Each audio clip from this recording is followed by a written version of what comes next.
IPL को लेके 4 बड़ी बातें मैं आज आपको बताने वाला हूँ। पहली बात, बीसीसीआई ने ऑफ़िशियल लेटर तो भेज दिया है कि आईपीएल हम यूएई लेके आएँगे, पर उन्होंने एक राइडर ज़रूर डाला है उसमें कि गवर्नमेंट ऑफ़ इंडिया के अप्रूवल के बाद ही हम आएँगे। एमिरेट्स क्रिकेट बोर्ड वो फाइनल ऑफिशियल अप्रूवल का इंतज़ार कर रहा है, जिसके बेसिस पे वो अपने गवर्नमेंट के पास जाएंगे और बोलेंगे कि आईपीएल यहाँ पे आने वाला है, आप हमें स्टैंडर्ड ऑपरेटिंग प्रोसीजर्स जो करने हैं बताइए, बायो बबल कैसे करना है, क्राउड अलाउ करना नहीं करना, प्लेयर्स कौन से वीज़ा पे आएंगे और क्वारंटाइन पीरियड कितना होगा, फैमिलीज़ को अलाउ करेंगे या नहीं कराएंगे। ये सब बातें बीसीसीआई के ऑफिशियल लेटर के बाद, जिसमें लिखा होगा कि गवर्नमेंट ऑफ इंडिया से उन्हें अप्रूवल मिल गया है, उसके बाद ही ये मामला आगे बढ़ेगा। दूसरी बड़ी बात, यूएई में 3 बड़े स्टेडियम हैं।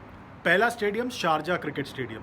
शारजा स्टेडियम जो है वो 1984 से ऑफिशियल इंटरनेशनल क्रिकेट होस्ट कर रहा है। 80 के दशक में और 90 के दशक में भारत पाकिस्तान के बहुत से ऐतिहासिक मैचेस हुए हैं और शारजा स्टेडियम से लगे हुए ट्रेनिंग फैसिलिटी भी है। दूसरा बड़ा स्टेडियम है अबू धाबी का जायद क्रिकेट स्टेडियम, जो 2005 से चलन में है और 2005 में एक अनऑफिशियल टूर्नामेंट के साथ उसकी शुरुआत हुई थी।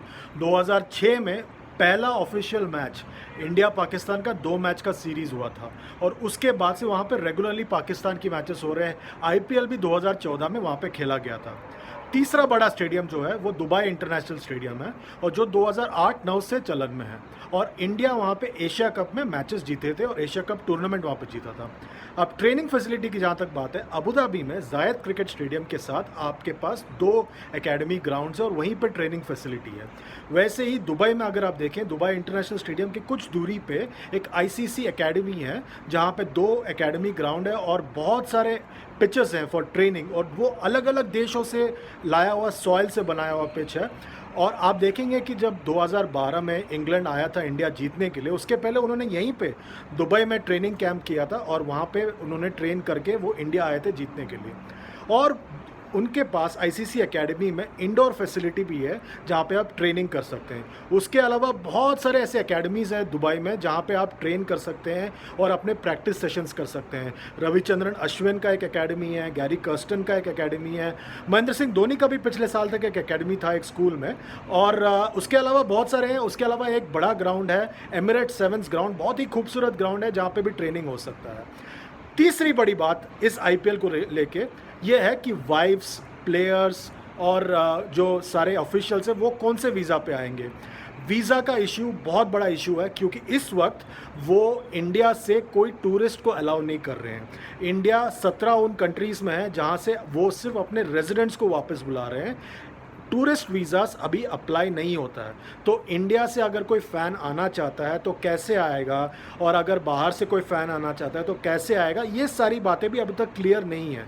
तो आप जब आप कह रहे हैं कि इंडिया से कोई रेकी टीम आने वाला है तो वो कौन से वीज़ा पे आएगा, वो भी अभी पक्की बात नहीं है। तो मेरे ख्याल से ये सारी बातें अब तक क्लैरिटी मिलना बहुत मुश्किल हो गया है क्योंकि बीसीसीआई जब तक गवर्निंग काउंसिल मीटिंग नहीं करता तब तक बातें आगे नहीं बढ़ेंगी। चौथी बड़ी बात है वेदर को लेके। इस वक्त दुबई या यूएई में, पूरे यूएई में बहुत गर्मी है और सितंबर के महीने में जब मैचेस शुरू होंगे तब भी बहुत गर्मी होगी। तो मेरे ख्याल से शुरुआत के दिनों में आप सिर्फ बहुत सारा सिंगल हेडर देखेंगे, इसलिए लेंथ जो है टूर्नामेंट का बढ़ गया है। Towards the end of the tournament आप देखेंगे कि मैचेस शायद डबल हेडर होंगे क्योंकि वेदर और कूल होते जाएगा और इसके वजह से आप और एंजॉय कर पाएंगे। इसीलिए मुझे लग रहा है और ये मेरा अंदाज़ा है कि टुवर्ड्स द एंड आप देखेंगे कि बहुत सारे मैचेस में आप कुछ हद तक क्राउड्स को भी देख पाएंगे। ये है अब तक की खबर। जब आईपीएल गवर्निंग काउंसिल की मीटिंग होती है उसके बाद मामलात और तेज़ी से बढ़ेंगे और हमें और जानकारियाँ मिलेंगी और हम उसके बाद आपसे फिर जुड़ेंगे। बहुत बहुत शुक्रिया।